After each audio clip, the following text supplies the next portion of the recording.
شریعت نظام دا په کابل، بامیان، خوست، تخار او لوګر ولایتونو کې 24 مجرمینو او متهمینو ته تعزیري سزا ورکړل شوه. د کابل د مرافع محکمې دیوانونو په 2 اونیو کې 145 دوسیو ته رسیدنه کړې ده. د بلخ محاکمو په 2 اونیو کې 641 دوسیو ته پر رسیدنه سربیره 409 وثیقې اجرا کړې دي. د کابل ولایت د حقوقو ریاست په یوه میاشت کې 1553 دوسیو او عرضمانو ته رسیدنه کړې ده.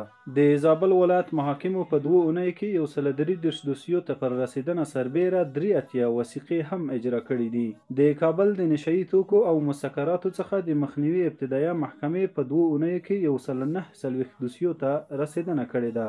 د جوزجان ولایت محاکمو په 2 اونیو کې 180 دوسیو ته پر رسیدنه سربیره 208 وثیقې هم اجرا کړې دي. د غور ولایت محاکمو په 2 اونیو کې 243 دوسیو ته پر رسیدنه سربیره 140 وثیقې اجرا کړې دي. د کابل ولایت د ولسوالیو ابتدایه محاکمو په یوه میاشت کې 207 دوسیو ته پر رسیدنه سربیره 211 وثیقې هم اجرا کړې دي. د هرات ولایت محاکمو په 2 اونیو کې 514 دوسیو ته پر رسیدنه سربیره 944 وثیقې اجرا کړې دي. د کندوز ولایت محاکمو په 2 اونیو کې 278 دوسیو ته پر رسیدنه سربیره 88 وثیقې هم اجرا کړې دي. د فاریاب محاکمو په 2 اونیو کې 306 دوسیو ته پر رسیدنه سربیره 440 وثیقې هم اجرا کړې دي.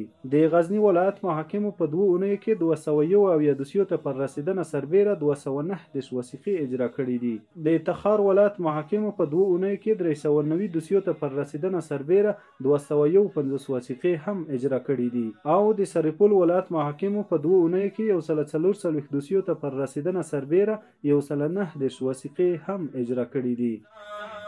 دا د شریعت